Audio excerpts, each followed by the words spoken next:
Whoa, what's good everybody? Good to see you. Hope you're all doing well. Today I'm trying to act a little silly as a way of coping with my negative emotions. I woke up a little anxious, a little frustrated. Got a big surgery coming up in a few days, 5 days. Sometimes I find that it's a little better, historically for me, to get a little silly instead of stewing on whatever I got going on in my brain and wishing I could just crawl into a hole and die. So anyways, I'm getting an osteotomy and a cartilage transplant on Wednesday next week, and it's a pretty major surgery. An osteotomy is something that they're going to be doing to fix my bowed legs. Check it out. In case anyone doesn't know what being bow-legged looks like, my toes are together but my knees are not touching. And it's not like they're super bowed, but they're still bowed enough that being physically active and using my legs for running, wrestling, and all sorts of other physical activities throughout my life has grinded away all of the cartilage, and that has apparently made it necessary for me to fix the bow legs before I do anything about adding cartilage back into the knee that has no cartilage. I've been super confused for the last 3 months that I've had this surgery scheduled because, as you can see, I can walk. I can run even. But after I do walk for about 10 minutes, then by the time I sit down, my knee starts to throb, because when I'm walking,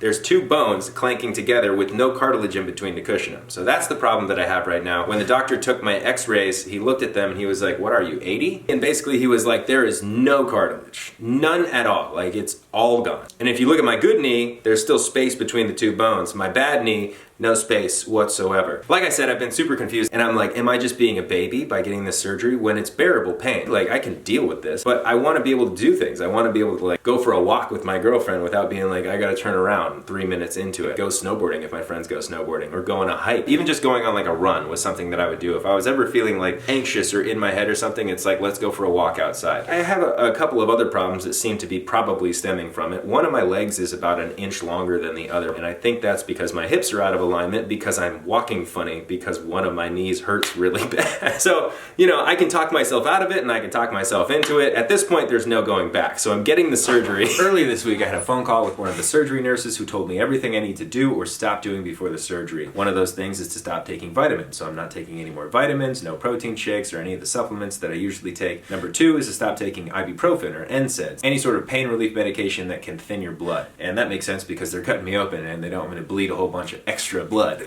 Some of the other things is that they gave me like a special soap to make sure and clean my skin with 5 days leading up to the surgery. So I have to use this special soap every time I take a shower, and if time permits, then take one of these showers before I go into the hospital to get the surgery done. I also have to sleep in a separate bed than Jack because she lets the cats in the room, and I'm not allowed to sleep where there's any like animal dander or anything like that. So luckily I have a guest room, which I keep the cats out of. I have to wash all the sheets tonight, and I also have to wash the sheets the night right before the surgery and use a fresh towel when I take the shower, just to keep my skin extra clean. And I feel like it's very elaborate, but I'm gonna follow it to a T because I don't want any complications during the surgery or infections based on, you know, not having clean skin, I guess. The other thing is no smoking and no vaping. And I don't smoke really, but I did unfortunately pick up the habit of vaping over the last few years, and I think that has something to do with how physically active I am. There's a lot more sitting around, I get bored. I do this with snacking as well, like in the middle of the night if I'm not doing anything, I need to be like eating a snack. And as you guys know, I quit drinking, so I used to sit and I used to sip alcohol in the middle of the night, but now instead I'll snack and I'll hit a vape, and that's like something that I do to kind of keep myself occupied while I'm watching a TV show, because I can't just focus on one thing. It's boring.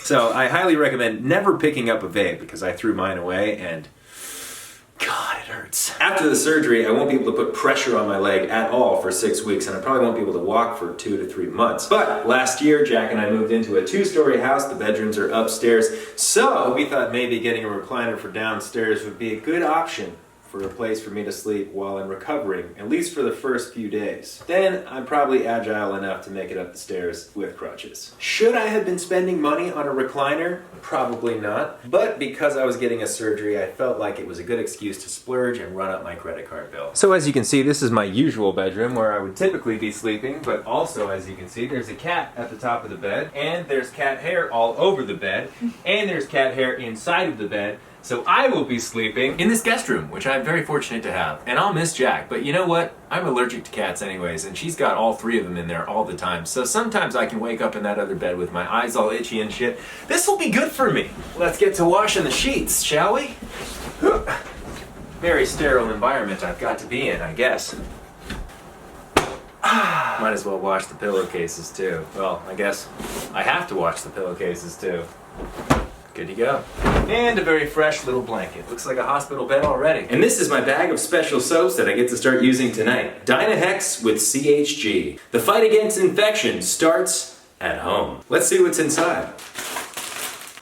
Diapers. Oh, I don't know what this is. There's the Dynahex. This is the main stuff. Antiseptic swabs. I didn't know you had to do all this stuff before you got surgery. Oh, and an hourglass. I should probably read the instructions. Yeah, the Q-tip things are antiseptic swabs to use in my nose, which is interesting. 80% of SSIs can be traced to the bacteria inside of your own nose. So the whole idea is to clean out your nose, and apparently the nose has a whole lot to do with getting an infection after surgery. Never knew that. And these, I just found out, are shower mittens, so I don't have to use like an old loofah or anything like that. You're using something that is clean every single time, and then you throw them away after each use. The entire time I've been filming this, I've been super insecure that everybody watching will be super bored because it's just me talking to the camera, explaining how I'm getting a knee surgery, the prep that goes into it. Hopefully you're not super bored. But several people told me it would probably be really interesting to kind of document the process of before and after the surgery. And not during the surgery, because I'll be knocked out from the anesthesia. Unless the anesthesia doesn't work and I stay awake for the entire surgery and I get to see everything but I can't move. That would fucking suck. I don't know if you guys have looked into any of those stories, but they always freak me the fuck out. I need to get out of here. And that gas was not turned on by the anesthesiologist. They forgot. It's about time for me to use my new soaps for the very first time. Exciting, right? One of the other rules before the surgery is I'm not allowed to clean shave, like with a razor, a day before the surgery, and I usually don't. Usually I use a buzzer. So I figured I'll give myself one last shave and give myself a clean shave just for the hell of it, just to see what it looks like. We'll start with the buzzer, then we'll use the razor.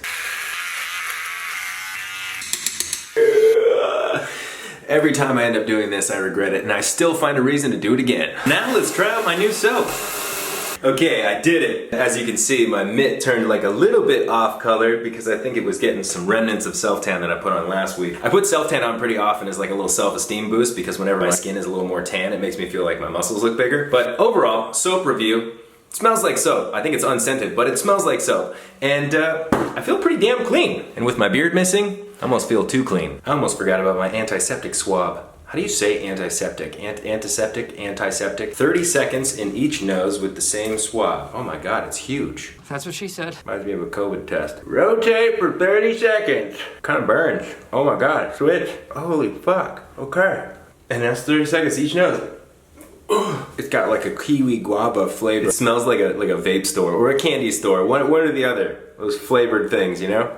Whew. Well, in just about exactly 4 days, I will be on an operating table while surgeons carve a chunk out of my shin and then shift it over, so it's not bowed anymore, it's straight. Then they're gonna take cartilage from someone who died and donated it and put it into my knee. So thank you, unknown donor. I appreciate your sacrifice. I have to do pretty much the same thing every night. Clean towels, clean sheets, use the soap every day, and just keep my lungs clear so that the anesthesia works properly in the surgery. Hopefully you guys find this interesting. I don't know. It's just me sitting here talking and stuff, trying to throw in little edits and clips to make it more entertaining. And I think it's cool because it's something that I can look back on in a few years and be like, remember when I was all scared to get that surgery and I made these videos about how I was getting surgery, then I made videos about how I was recovering from surgery. So I'm happy I'm making the video even if it doesn't get a whole lot of views.